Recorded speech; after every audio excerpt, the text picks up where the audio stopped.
Hey GenderQueerChat, Joe here, and Stanley's making my life a little crazy because I can't. Okay, he's gone. Sorry about, I'm late. I'm actually 2 days late. It's Sunday, but I'm actually going to be switching to Sundays, at least temporarily until possibly Keenan comes back. I'm not exactly sure. Fridays are hard for me because I have, my mother comes to visit me on Thursdays and my little sewing student, oh, I'm sorry.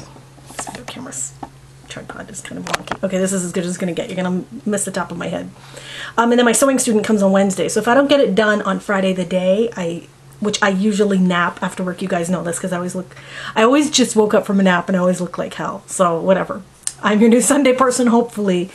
And actually this works out better. So this week's topic was music, and it's an awesome topic because I'm obsessed with music. But I haven't given it really any thought other than, holy crap, what a huge topic, and I'm going to yap for like the full 15 minutes.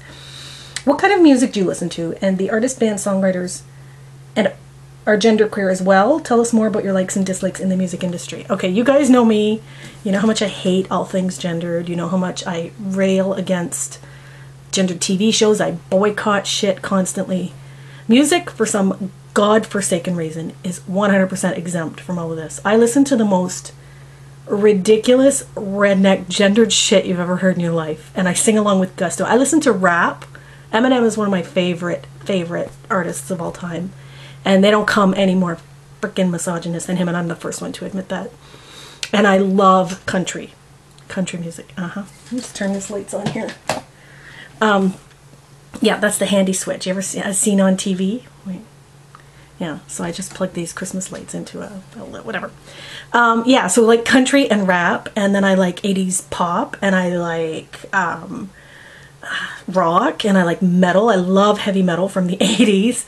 So this is just going to be the strangest video. You guys are going to be like, what the hell is wrong with Joe? Because I do believe music is something very, very spiritual. I do believe that it speaks to a soul or an emotional part of you that is not logical at all. You cannot justify why you like what you like musically. I have tried to like trendy music. I've tried to like the music I think I should like. People always tell me, oh, you'd love Tegan and Sarah. Can't get into it. Can't get into any of that 90s shit where their voices, there was a whole genre of female voices like Feist where they sound off key to me, or they sound like they're shaky voices, or I can't mimic it. I probably could if I tried, but I'm not going to. I like, you know, Celine Dion. I like a vocal that packs a punch that is, she's not even afraid of that note. You know, that's what I like. That's what speaks to me. And I know it's cheeseball as hell. I'm fully aware of that. It's kind of a running joke because when I was in Vegas one year, I bought like a $300 ticket to see Celine Dion, and nobody wanted to go with me. I was going to go by myself.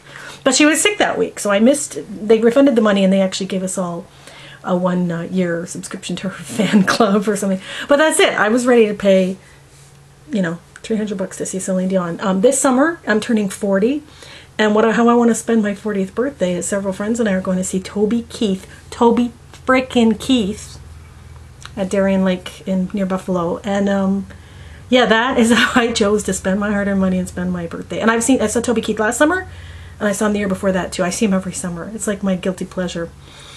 Okay, so are these artists genderqueer? No, not even a little bit.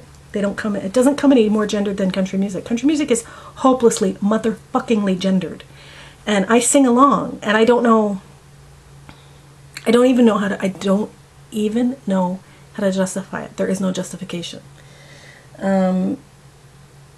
Tell us more about your likes and dislikes. Okay, so the thing is, it's music. It's melodies. There was, I'm sure Americans get it now. Canadians can't get it anymore. It was called Pandora. And when it was available in Canada, my sister and I were Pandora junkies. And one of the cool things about Pandora was it would tell you, if you like this music, you might like that music. Like, it had a way of just capturing what you liked. And it would narrow things down and tell you what it was you liked about that song. Now, apparently, I like major key tonality. I like aggressive male vocal. I like harmonies, and there were some other expressions they used. I love techno, just rich and polished sounds. I like acoustic music occasionally. I play acoustic guitar, and I like acoustic versions of techno pop songs. I have been known to do that. But for me, the the dead giveaway of a song that I like or dislike would be the vocal. And the vocal has to be strong, on key, perfect harmonies, powerful, you know, not afraid of you know, the range or the, you know, the different melodies or songs. I don't know. That's just what my ear gravitates to. Some of my favorite artists of all time are Jackson Browne, and his music. Obviously, I love the music. I wouldn't listen to it if I didn't love the music. But the lyrics are actually quite good too. I love Jackson Browne lyrics. I think I'll try and explain why I love Eminem and Toby Keith, because they're very similar in some warped way. If you like, which I like, is authenticity in music, which is just singing raw from the heart, and also kind of, I want to say, I think one of the reasons I hate those kind of indie pop bands and stuff is, to me, it's almost, not phony, there's a word for it. Like they're trying too hard to be cool. Toby Keith is not trying to be cool, and Eminem's not really trying to be cool when it comes to rhyme patterns and the things, like the lyrics, the types of lyrics they say. They're just basically trying to express their lowbrow selves in their lowbrow ways, and that speaks to lowbrow me.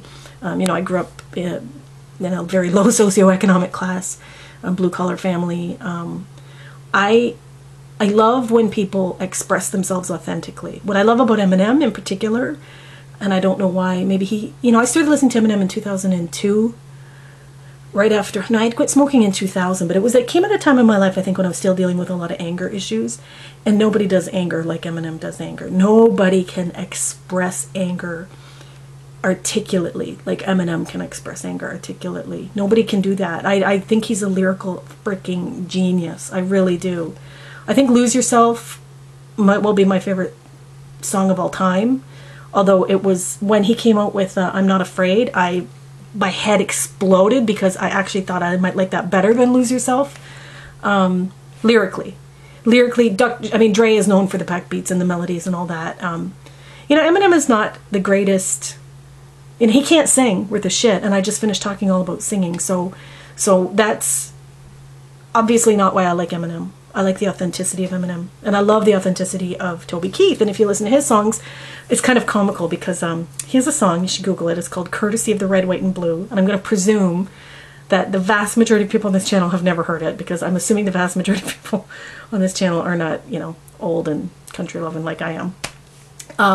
So Toby Keith is a, whatever, 2-bit hick redneck country star, and in 2001, after 9/11, he wrote this hellish song called Courtesy of the Red, White, and Blue.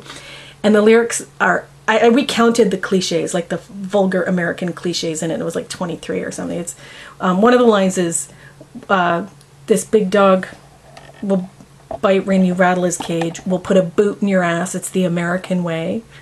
It's all about getting back at the terrorists, but it's the Statue of Liberty's raising her fist and the eagle's flying, and it's just insane. And the first time I ever heard that song, it was in about 2006, I think. I was driving to Kentucky on my very first road trip through the US, and I had never really experienced country radio, Americana, middle America country radio. And I was on the Blue Ridge, Bluegrass Expressway, Bluegrass Parkway, Blue Ridge Parkway. It's in Kentucky, I can't remember. You know, wind in my hair, couldn't believe the country feeling.